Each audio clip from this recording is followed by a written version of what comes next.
Graduate Writing Center.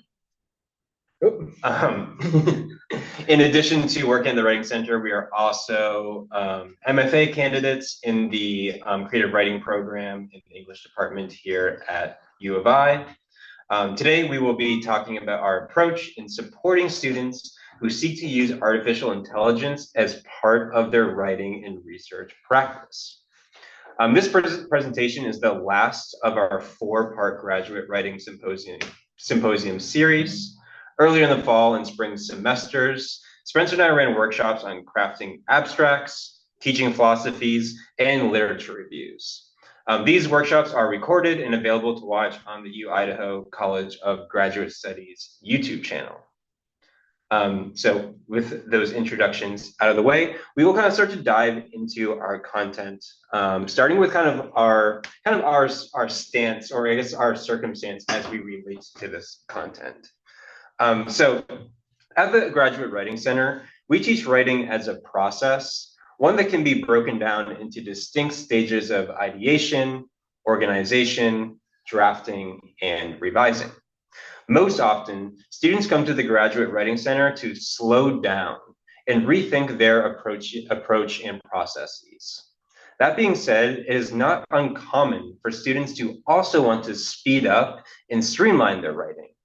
At the Graduate Writing Center, we believe that in some cases, AI-powered writing tools can be useful for accelerating certain stages of the writing process. While these tools can be useful, we have also found that the use of AI only makes it more crucial for students to approach their writing process with intention. This way, students can effectively use AI as a part of their writing instead of in place of it, thus ensuring that students can accelerate their communication without giving up agency over it.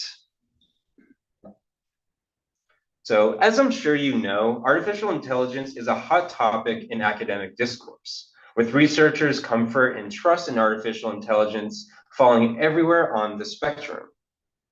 Today, we're going to start with 2 academic sources, each of which offer different perspectives and emphases when discussing AI-powered writing support. The first source is a systematic review by Khalifa and Al-Baldwi titled "Using Artificial Intelligence in Academic Writing and Research, an Essential Productivity Tool."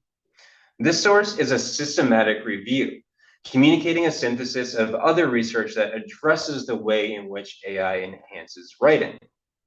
Their criteria for including research in their review was as follows, quote, "Studies were included if they directly address AI's application in enhancing specific aspects of academic writing and or research. Studies were excluded if they are not directly related to academic writing or lacked empirical evidence or clear methodologies."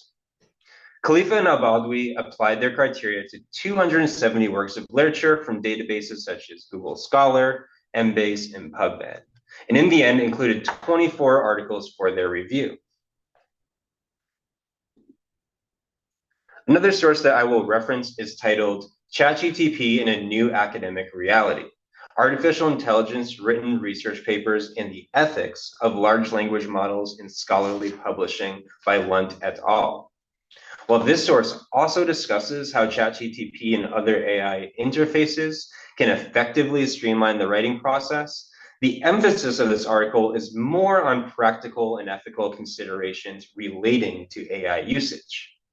There is significant overlap between these 2 sources, though their emphases differ in that the former source, Khalifa and Al-Baldwi, is more concerned with AI's capabilities, while the latter source, Lunt et al., places more emphasis on the ethical and practical considerations that research navigate in the age of AI-supported writing.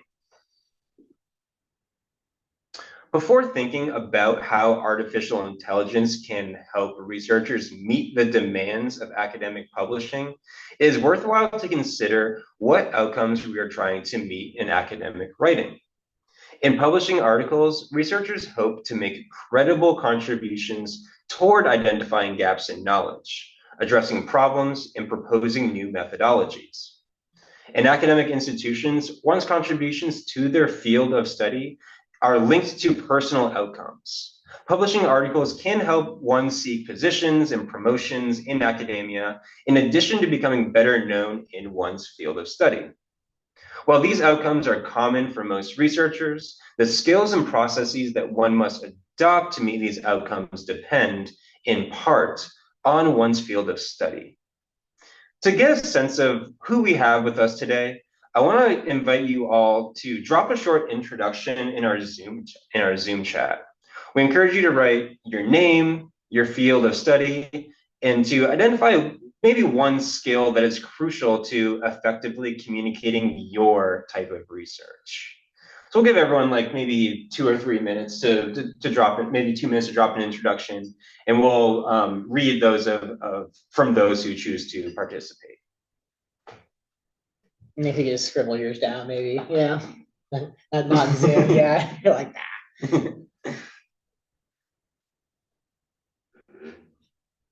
What's your name? I'm Sawyer. Sawyer. Nice to meet you, Spencer. How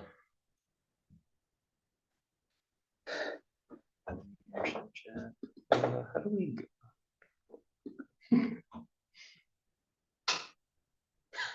Wait, what's this say?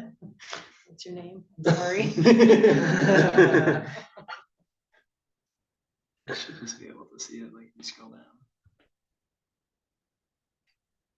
Right here? No. I don't know why it's not doing it. Let's do that. Here we go. Oh, okay, it's at the top.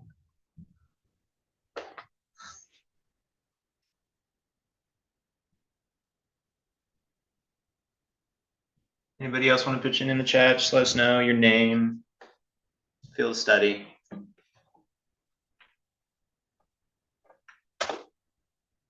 Where everybody else is super into their lunch right now. Makes sense. Could be that.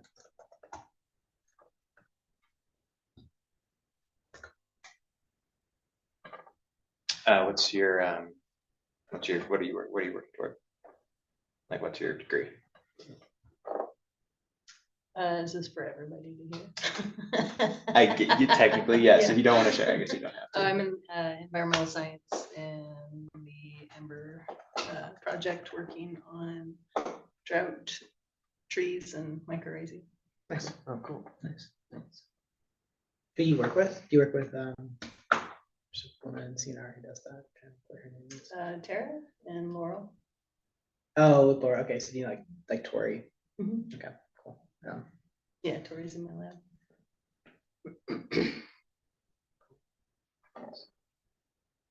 Okay, so maybe we'll just start by reading a few that we have to start, and if anyone wants to add as I'm reading, please feel free to.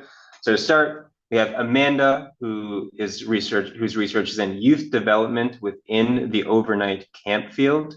I think a skill that is crucial is taking impactful research and translating it into super practical and jargonless language. Nice. Yeah, absolutely.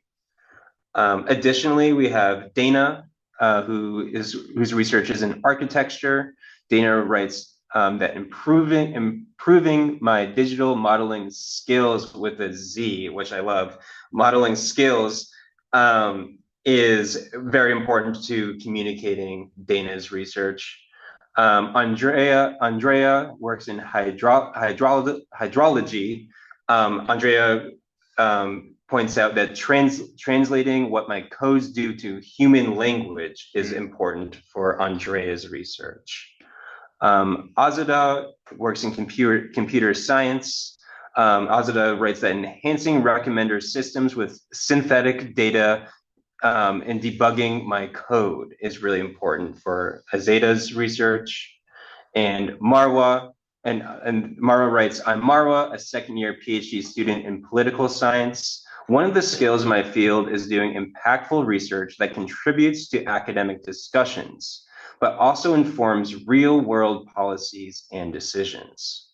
Yeah, So as we can see, we have like a pretty like diverse group of researchers in kind of in the room here, in our virtual and physical room here, who are engaging in who have to meet different types of demands and have to maybe use different writing and communication skills in different circumstances.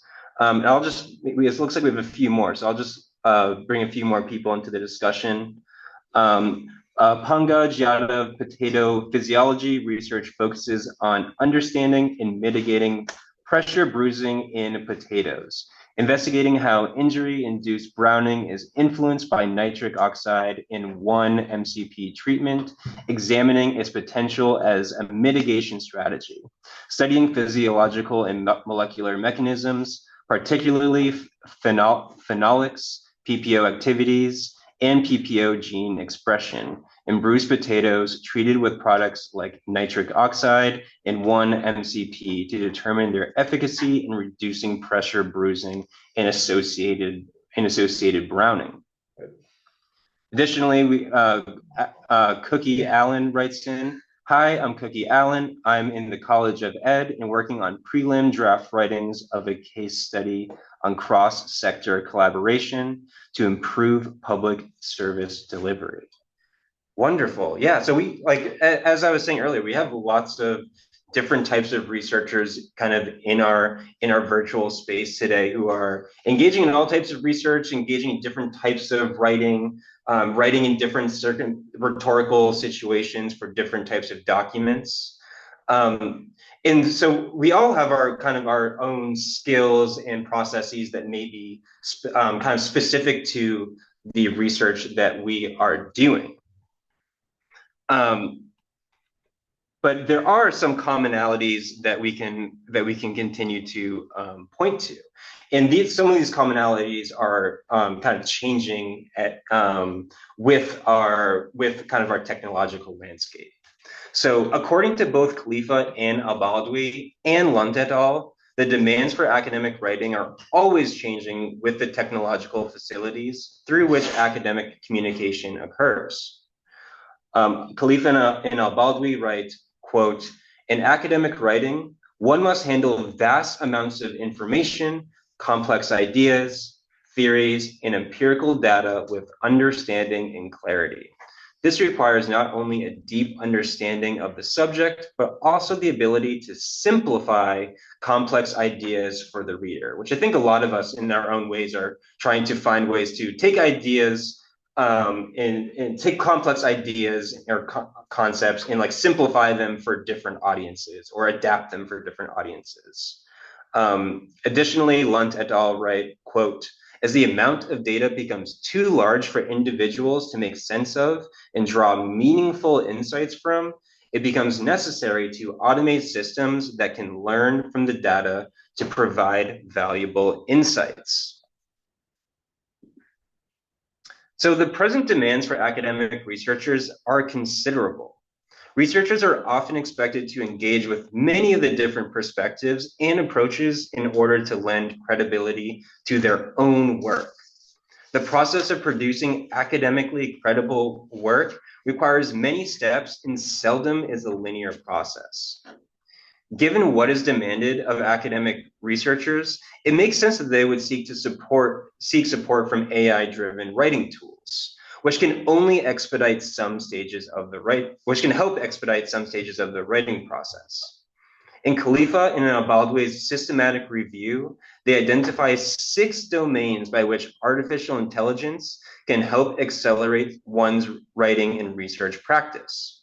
These domains include idea development and research design, content development and structuring, literature review and synthesis, data management and analysis, editing, review, and publishing support, communication, outreach, and ethical compliance.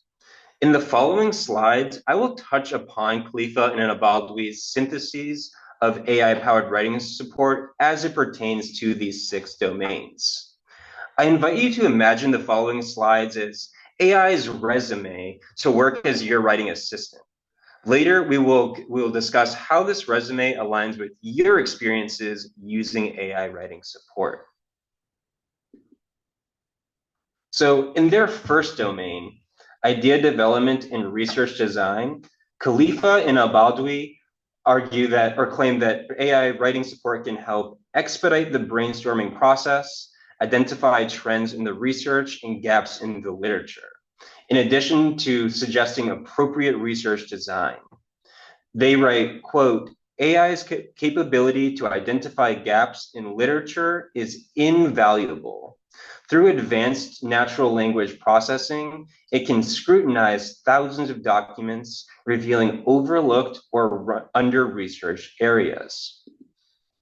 In their second domain, content development and structuring, Khalifa and Al-Badawi argue that AI writing support can help suggest language that is appropriate for the fields of study, the genre, and the audience of the document. Additionally, it can outline a document, ensuring logical flow and coherence.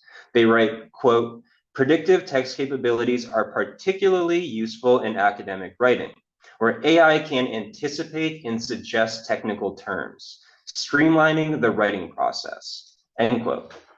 In their third domain, literature reviews and synthesis, Khalifa and Al-Badawi point to AI's ability to synthesize sources into one cohesive document, generate summary tables of the sources that it synthesizes, and they write, quote, AI facilitates the extraction and analysis of information from existing literature, synthesizing these findings into coherent overviews.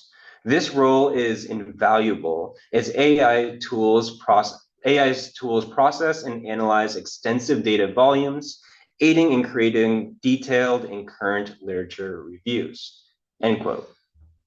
In their fourth domain, data management and analysis, Khalifa and Al-Badawi write that AI can help convert data to detailed descriptions and visualizations. It can interpret different modes of data, including tables, charts, and other visual modes of data communication.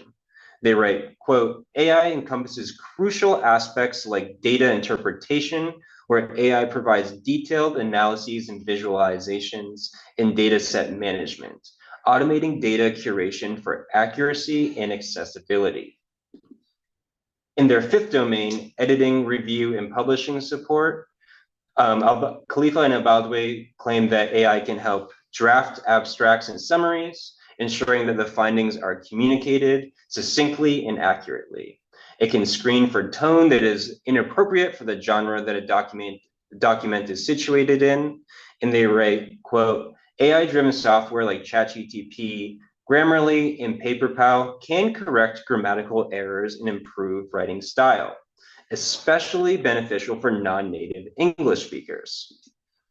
In their sixth and final domain, communication, outreach, and ethical compliance, Khalifa and Al-Badawi point to AI's ability to search for appropriate journals, funding sources, and other relevant audiences for a document. It can review AI usage policies for submission opportunities. And they write, quote, this domain emphasizes the need for effective communication of research to a varied audience, maintaining a commitment to ethical principles. AI tools are instrumental in this domain, enhancing outreach and ensuring ethical conduct in research. So Khalifa and Al-Badawi's review offers many opportunities for AI to support one's writing process. Some adjectives that they use to describe AI writing support include invaluable, beneficial, and instrumental. Additionally, some verbs that AI uses to describe AI's capabilities includes scrutinize, anticipate, draft, screen, and correct. Before we proceed, I'm curious how this characterization of AI writing support aligns with your experiences using AI as part of your writing process. Are there any ways that you would describe AI writing support differently? What parts of this characterization seems familiar in your process? So we'll give everyone a few minutes to jump back into the chat and maybe drop a few sentences on how does this characterization align with your experience with AI up to this point? Yeah, and to build off of that, maybe just also if you want to like throw in an adjective or a verb, Sure, yeah. you know, Yeah, we just can to add to the list. Yeah.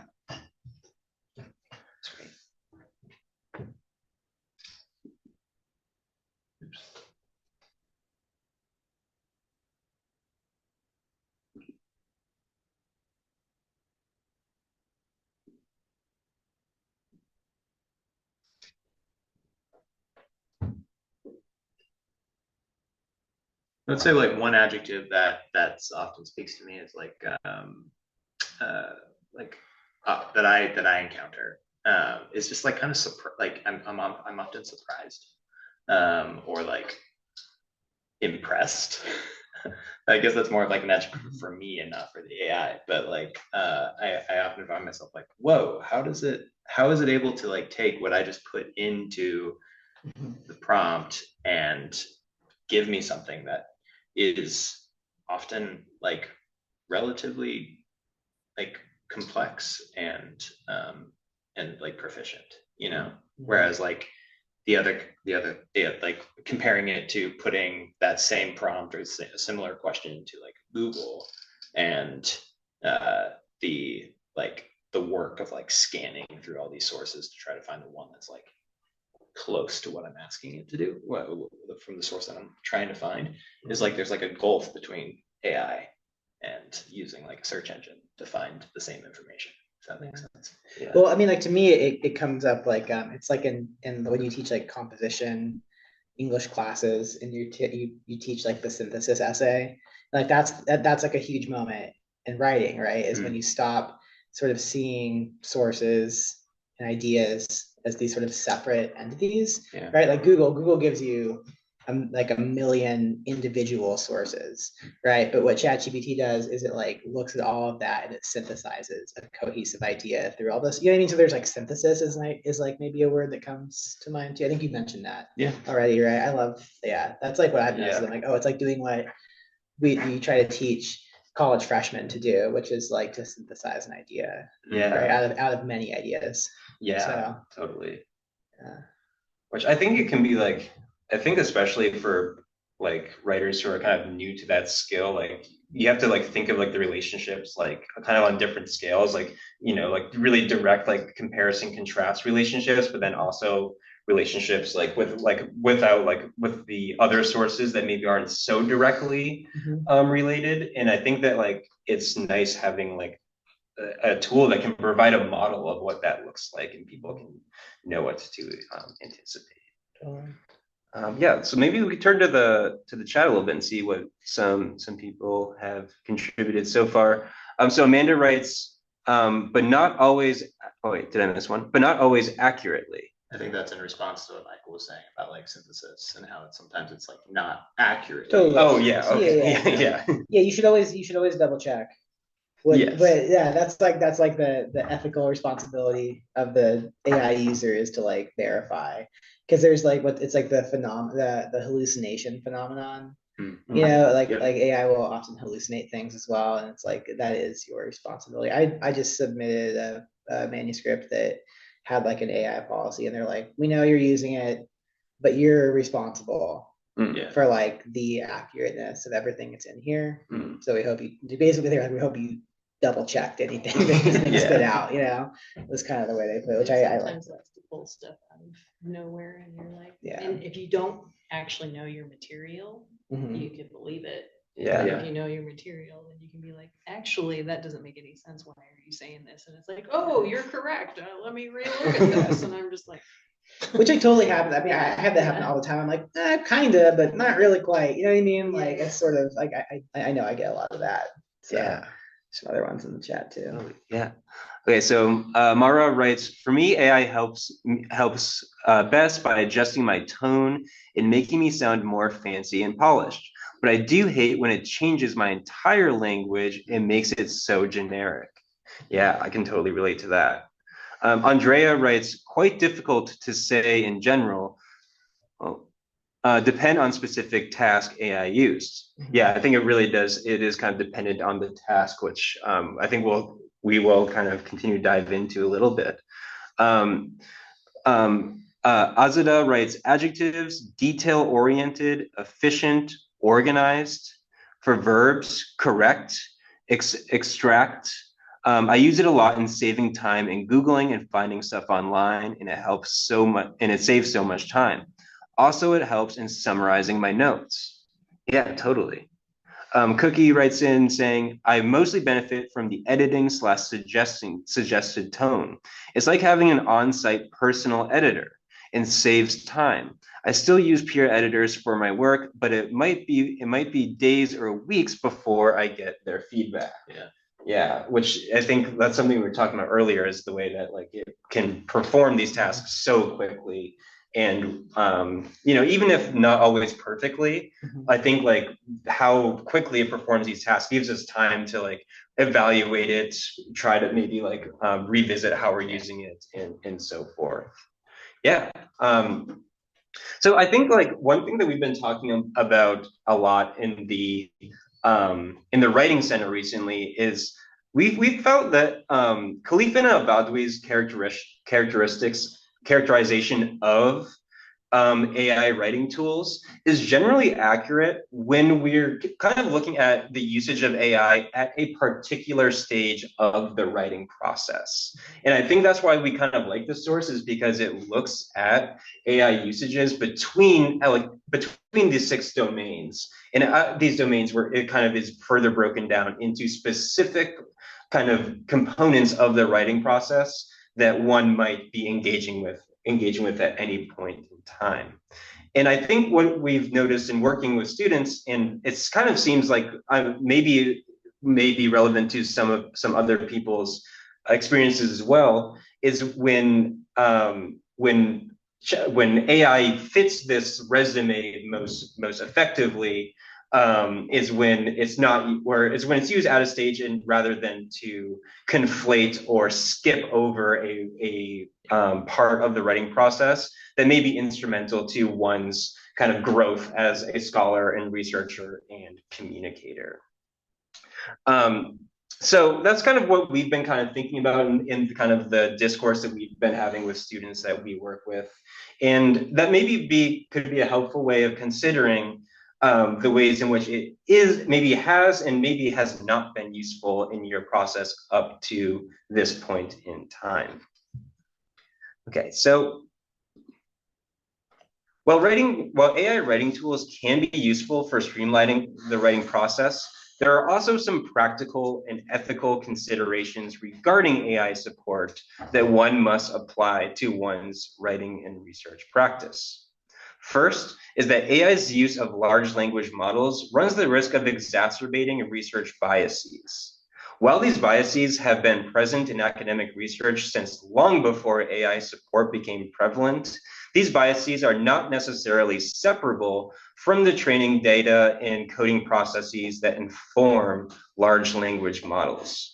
Similarly, the use of large language models can contribute to what is known as the Matthew effect, which is the phenomenon where researchers who are already established and widely cited continue to be so. The Matthew effect can make it difficult for those with new perspectives or approaches to establish recognition in the field of study, which could, in some cases, perhaps kind of inhibit the progression of a field of study. Blunt et al. Cite Emily Bender, a computational linguist, who discusses a potential shortcoming in AI-generated research when she writes, quote, "Size does not equal diversity," end quote. For example, ChatGPT may be able to provide a comprehensive list of sources to include in one's literature review, though the researcher can't be certain that this list adequately reflects the diverse perspectives within one's field without performing their own surveillance of the literature. In academic publishing, it is generally expected that writers cite rigorously in their work. This norm serves multiple purposes. lending credibility to one's research while also paying respect to the works that informed the researcher's approaches. Additionally, rigorous communication rigorous citation communicates an implied expertise for the writer, who presumably performed the research that a document discusses. These implications can be exaggerated or even falsified if one uses AI tools to skip over or conflate the steps that are integral to developing one's expertise on a topic or in a field of study. Lunt et al. Also mentioned the complications that AI usage can pose to copyright norms and laws. They write, quote, if a user provides input data to the model and the model generates content based on that input, it could be argued that the user owns the copyright to the generated content. However, if the model generates content independently of user input, the input provided is very limited. Like many of the other complications that AI can pose, researchers are far more likely to run into complications related to copyright if one uses AI-powered tools to skip over steps in the writing process. When one runs into these quote-unquote gray areas, it becomes more difficult to remain transparent about the relationships between one's research and the literature that informs it. So, as mentioned earlier, AI writing support has magnified existing ethical and practical complications in academic research as much as it has introduced new ones. Lunt et al. Conclude that the introduction of these tools offers opportunities to reevaluate norms and practices that predate the prevalence of AI. For example, Lunt et al. Point to the current metrics of evaluation when candidates are considered for positions and promotions in academic institutions. They write, quote, changing the criteria for evaluating tenure or reevaluating the purpose of tenure in higher education and research institutions could be a fundamental solution to the ethical issues of scholarly publishing that arises from ChatGPT. End quote. While AI writing support introduces new concerns and challenges, its magnification of pre-existing issues may have the power to incite changes in our academic institutions, hopefully in the direction of more equitable, practical, and constructive norms. And on that note, I'm going to turn it over to Spencer to offer some direction on how one can begin to navigate some of these considerations. All right.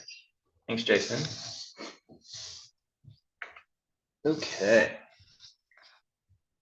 So I'm going to take us in a different direction. Now that we spent some time thinking about how a graduate student might think about AI as a tool for your writing, I want to turn our attention to two concepts. First, I want to talk about agency and ownership, and then I want to talk about metacognition and what it has to do with writing prompts, with prompt engineering when we're working with AI. So agency and ownership. At the Writing Center, when we talk about AI with students that we work with, we like to frame our discussion within concepts of two things: agency in, and then ownership of your writing process. And so as we all know, right, AI is an incredibly powerful tool. We can use it to complete many of those like tedious, dull steps in the writing process. Really in a matter of seconds, right? Really fast, stuff that normally takes days, takes 15 seconds. And why, I guess the question is, why wouldn't you want to use a tool like that? And that question, of course, becomes an ethical question when you consider its implications. So if we rely on AI to write for us, do we still maintain agency over what we choose to write? Do we still have ownership over our ideas? Or are they now, quote unquote, owned by the algorithm, right? And so for some scholars, answers to these questions raise serious ethical problems with using AI, and therefore they stand, firmly against incorporating AI into the writing process.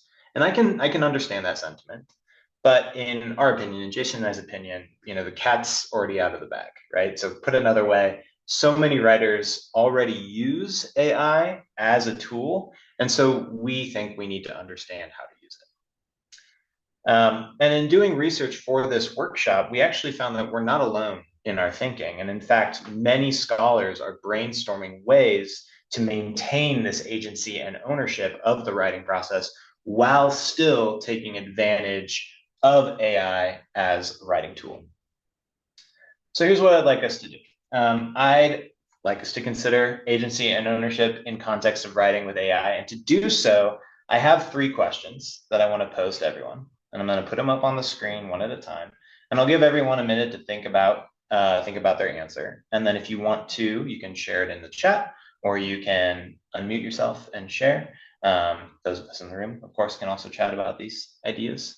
And these following questions are adapted from an article by Chloe V.R. Kroll from UC Davis. It was published in Center Moves, a peer-reviewed archive of tutor training materials from the Rocky Mountain Writing Center Association. So here's the first question. Consider your writing process before you began using AI, or if you're somebody who doesn't use AI, your current writing process. What does writer agency and ownership look like in practice? In other words, what choices can or do you make throughout the writing process to take ownership over your work? Any thoughts? This question kind of makes me think of like the writing instruction I received in high school and like writing like analytic essays, where like, you know, my teacher kind of gave me like an outline, like a shell outline, where it's like for every paragraph, it's like introduction sentence, context, like evidence, analysis, conclusion sentence. And it kind of like gives you this like kind of like rigid way of like kind of sorting your ideas already. And I think like in that way, like in a sense, like I felt like my writing was already like felt kind of like automated in this sense, where I was just like following this like really rigid structure.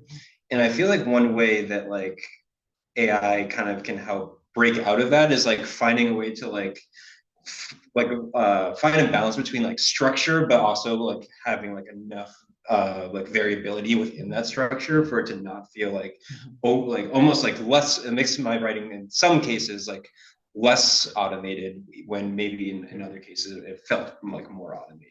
Interesting. Yeah, I think taking those models, right, is like one way, like outside of thinking about how we might use AI in the writing process, like taking those models that your teacher gave you or other ones, like I'm thinking like the 5-paragraph structure, and like taking advantage of those models in the way that they do offer guidance to our writing process, but then at the same time, thinking about when it's necessary to actually like break those rules. And I think that's something that you know, I've learned through being a student for however many decades, like learning how to ask the right questions and when to break the rules are some ways that I try to maintain my own agency without like feeling that my writing becomes so automated by following those rules. Yeah. I know like in terms of like what you were talking about, like really time consuming tasks that AI can help with. And for me, like one of the most time consuming parts was just like knowing what I even needed to read, you know, like where it's like I didn't even know where to start. Like that would take me, that was most of it.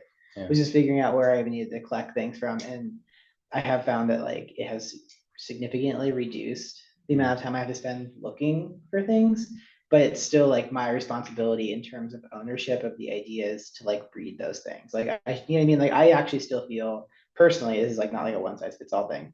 My personal opinion is like it is still my responsibility to like read those things, right? Like if I'm going to synthesize, you know, 4 different trains of thought, like I have to have read that, and like I shouldn't have AI do that. Otherwise, I don't feel ownership over it. I don't feel like it's an extension of like my own mind. And so I think that like there, you know, it is like, but it has like I have noticed like it has already saved me so much time in the research process, because it will just point me in these directions where I'm like, I would have never found this. You know, it's so much better than Google in that way, right? So yeah. Anyway, that's Totally. It's like our own little personal librarian, right? I know. Yeah. Sorry, librarians. Um, Yeah. Dan in the chat, in terms of agency and ownership, yes, I agree. You have to be a reader first and curious about your discipline. Yeah, I think that's true. It's like nothing's changed there. Still gotta be curious, apparently. Yeah. It's still like, damn. I know, it's still like the most important quality. Sorry. Yeah. Cool. All right, well, let's move on to the second question. This next question is considering the reverse, right? So what does it look like when one's writing process is taken over by AI, right? How do you know that you are no longer exploiting AI as a tool and instead you are being exploited by it? Does anybody have any experiences that you can point to or things that you just know if AI gives you something, you're like, nope, I'm not going to touch that because that's taking away my agency and ownership? I mean, sometimes I'll put in like 5 paragraphs that I've written and I'll just be like, is this cohesive? Are these sentences, these paragraphs like flowing together well? And it's like, well, you could do this and it'll completely rewrite everything. And I'm like, that's actually not my voice anymore. Yeah. Not what I asked. Yeah. When that happens, are you able to like still get something from like that rewriting structure, or is it just kind of like, no, it's more like re-ask the question. Like, no, actually, I just want you to look at my grammar. And then now I want you to look at like, do my paragraphs flow with each other? And now I want you to like, let me know if I'm still an active voice here, if I've just like dropped back into passive. The passive voice thing is something that like you have to tell it, I want you to look for this and I don't want you to change anything else. Right. Because it will just change it for you. Very explicit. Yeah. Otherwise it does that thing. I know people have had this, but like I've noticed this too. If you feed something into it, it'll restructure it. And then it keeps like giving you like lists of 3 things. Has anyone noticed this? Yep. Like the logic of it, it's like pillars of 3, and like that is a thing. Like that's like a rule in comedy, right? The rule of 3s in comedy. But like somewhere in like these like large language models, it like learned that like you have to give 3 examples of things. And I feel like when I read over this revision, I'm like, I would never say it like that. Like that's too symmetrical, and it doesn't sound like a human wrote it like that. Like you sort of see the math of AI reveal itself in the way it structures examples like that, right? Where I'm like, okay, you're operating off of like groupings of 3s and like learn that rule somewhere, and like I don't want any part of that. You know what I mean? I don't want that in my writing. That's too weird. Like, So or the way that it finishes sentences or paragraphs by like trying to recomplete your whole. I'm like, I just gave you 5 paragraphs. I'm not asking you to like turn this into my whole paper. Just fix the pattern. It's like Oh yeah, Marwa puts that in. Marwa says, I think when it turns into mainly just piecing together AI generated text instead of thinking through ideas. If you're just like asking AI to do something that throws you a paragraph, and then you're just like, your job as the writer is really just to be like put together a jigsaw puzzle. Maybe for some people that is the writing process. For me, I agree with Marwa. I think that I would not feel like I own any of that work. And Azada says, I think a good example is that when I ask AI to revise my writing to find grammar errors, but it changes the tone and style of my writing, and I feel like it is not my writing style, and kind of like somebody else wrote it. Exactly. Totally. Okay, and we already kind of talked about this third question in discussing these two questions, but really what I wanted to think of has to do is try to find this middle ground, right? How can writers maintain agency and ownership over their writing process while still using AI? And what specific strategies might you use to preserve your autonomy without completely rejecting the potentially beneficial tools of AI? Right, and so things like, we ask it to do something, it gives us not exactly what we're looking for, so we ask it to specify. We follow up with, no, actually, don't rewrite this for me. Just look for passive voice. Just look for certain grammatical tools, right? And so Azada, as you're saying the exact same thing, and you're seeing it rewrite your work in a new way, in a way that it thinks is correct. And it's actually, identifying that is one of the specific strategies that you can use to maintain and preserve your autonomy, right? We're gonna keep moving just so I can make sure I can get through the good stuff I have for us today. So each of these strategies that we've talked about, right, I think are really great ways to continue taking advantage of AI while also maintaining your own agency and ownership over your writing process. For the final part of today's workshop, I want us just to consider one strategy that we've already kind of talked about, just not using the specific language that I'm going to use, that we really find useful in the Writing Center, and that's metacognition. So before we directly engage, and I'll show you what metacognition looks like directly by showing screenshots of a conversation with ChatGPT, we need to ask, what is metacognition? And put plainly, metacognition is just thinking about the way that we think. It requires us to slow down and reflect on our critical thinking processes. So this term, metacognition, was coined in 1979 by psychologist John Flavel. And in his paper, Metacognition and Cognitive Monitoring, a new area of cognitive developmental inquiry, Flavel states that individuals with strong metacognitive skills can do a number of things. They can self-assess and evaluate their own cognitive abilities and areas for improvement. They can consider and analyze the ways in which they process information, and then they can adjust their approaches to learning and problem solve accordingly. So that's a really robust way of talking about metacognition. What does it look like in our day-to-day process, right? What are our critical thinking processes? How do we practice metacognition? And I have a few examples here. We use it when we're planning our writing, when we're strategizing, when we're evaluating a specific source, when we're explaining an idea, when we're problem solving, when we're reflecting. And what I hope you'll notice about these different aspects of metacognition is that they're all things that hopefully everybody on Zoom and everybody in this room already does as a part of your writing and research process, right? Strong writers and researchers use metacognitive skills all the time, even if you don't use that specific language. Calling back to Jason's question about certain ways that you take advantage of AI, right? Amanda said that she uses it to make sure she's not finding she's not filling her language with jargon, right? I think that connects to explaining an idea and explaining it well, right? Thinking metacognitively about the language that you're using. Synthesis has come up a number of times. Synthesis is totally a metacognitive skill, right? Not just putting two ideas together, but thinking about how those ideas are speaking to one another, how they're in communication is metacognition. So thinking of these skills, right? When we plan, we strategize how best to communicate our ideas, right? We evaluate the validity and usefulness of a source when we read it.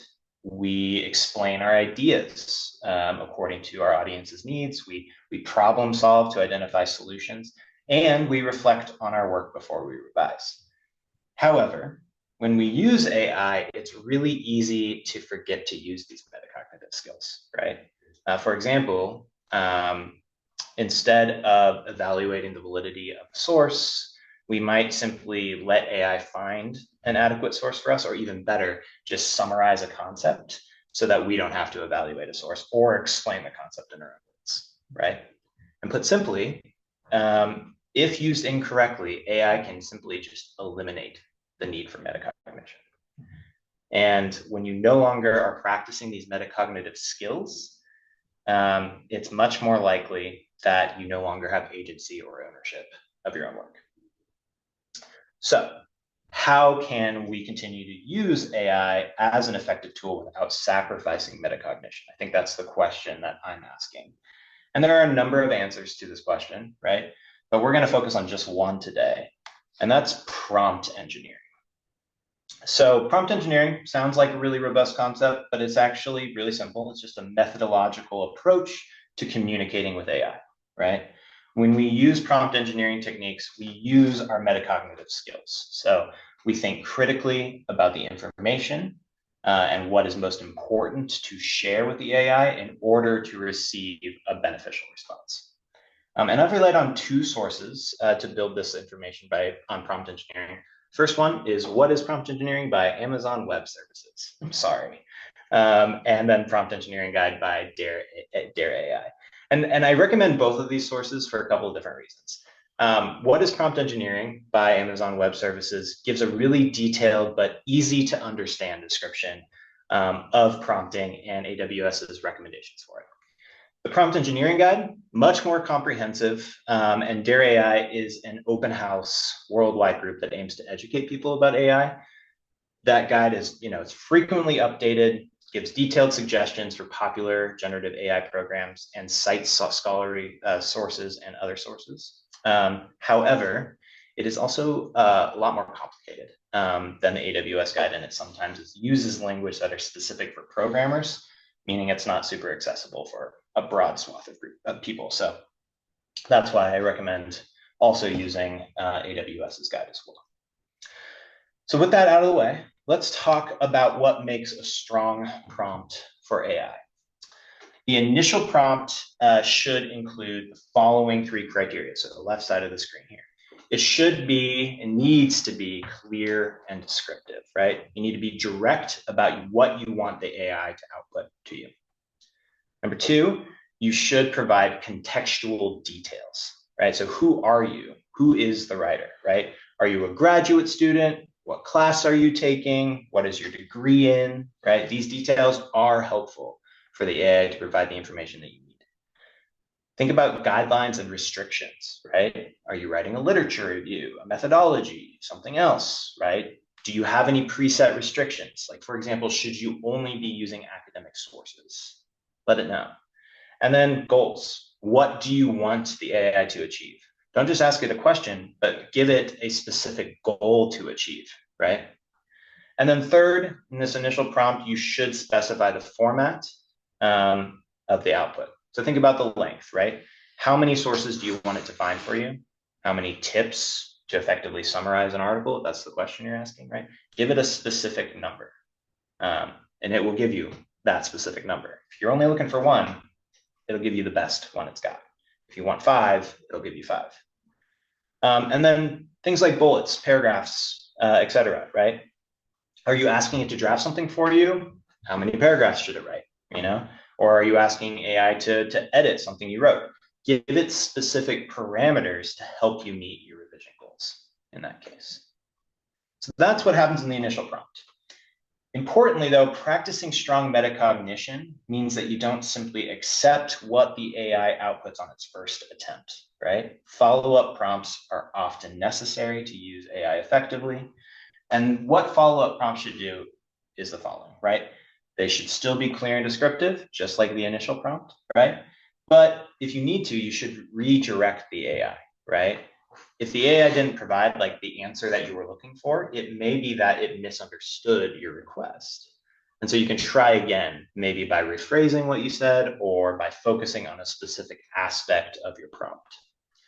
And then last but not least, you can indicate the helpfulness and relevance of the outputs, right? So if a particular output, a particular part of what AI gave you was really helpful or relevant for you, tell the AI, say, this part was helpful, and maybe also tell a part what wasn't helpful. And it will use this information to further refine what information it provides to you. Okay, so initial prompts, follow-up prompts. I hope that this is helpful information, but I'm hoping that it's also going to be even more helpful if we go ahead and see it in action. So in the last little bit of time we have, let me show you how ChatGPT responds to this prompt. So here's the prompt. I am working on a paper on trading routes in modern-day Taiwan, 600 to 800 AD. The middle of my paper is fine, but I would like feedback on strengthening my introduction and conclusion. How can I connect trading routes from 600 to 800 AD to modern trading practices in Taiwan without overshadowing the bulk of the paper by focusing on the relevance too much? Seems like a good question, right? Good prompt. And here's part of what AI gave me. Now, of course, I know we're not going to be able to read through this today, but what I wanted to show you by this example is that because it's lacking some crucial context, you'll see that AI is giving you, that ChatGPT is giving this prompt, responding to this prompt by generating a lot of original text. And it's saying, it's just like, for example, you could do this, and then it just gives you a paragraph, right? And that would be so easy to just copy and paste into your paper, right? But in doing so, you would be relinquishing your agency and ownership to ChatGPT. So we tried again. So to improve our output, we included a more specific goal in our prompt. So same prompt, except at the very end, we added, what are some tips for improving the why factor in my conclusion? And this is its entire response. Again, I know we're not going to be able to read this whole thing, but you'll see as you're scanning through it, with this more specific request for tips, the output is more generative and diverse, and it offers a number of different strategies to begin or end your paper. However, it still provides a good amount of example text, right? Because it doesn't know what kind of feedback you are looking for. And so we can try one more time. And I know this screen is crazy busy, but we added much more information that hopefully explains, provides a better prompt. So we added stuff like who we are, what we're writing, more specificity of what we're trying to achieve in the paper, and then how we want AI to respond, right? So at the top, we said, I'm a graduate student in history, and I've been working on a seminar paper to turn in at the end of the semester in 1 week. And then we added in the start of the second paragraph, specifically, I want to incorporate contemporary relevance of this period and location. And then finally, we asked AI to respond as a writing tutor in 5 bullet points. And here, with this final output, you'll notice that AI offers 5 generative, diverse tips for writing introductions and conclusions that focus on the themes of the paper, but it doesn't offer example text that, if used, would take agency and ownership away from you, right? So you can see through this process of developing this initial prompt and letting it become stronger over a few versions, that AI can be super useful. We can use it as a tool, but we can use it as a tool without taking away our agency and ownership. We don't have time today. I was going to lead us through a little activity to help us think about, not just rewriting an initial prompt, but by coming up with follow-up prompts to help us find specific sources for a literature review. I guess what I can do is, instead of doing that activity, I can just plug the Writing Center. If you want help finding sources using AI, or just finding sources in general, engaging with any part of your writing process, you can come and see Jason and I in the Writing Center. We are in person in the 3rd floor of iSub in 323. You can go to our website to schedule an appointment, see our online calendar, see our schedule. You can also email either Jason or myself. Our emails are right there on the screen, and we'd be happy to help you better understand how to use AI, or anything else that comes up in your writing process, writing abstracts, literature reviews, methodologies, grammar, anything that feels most helpful. So yeah. I guess with the last couple minutes, if anybody has any questions that you're dying to ask, we'd be happy to answer those.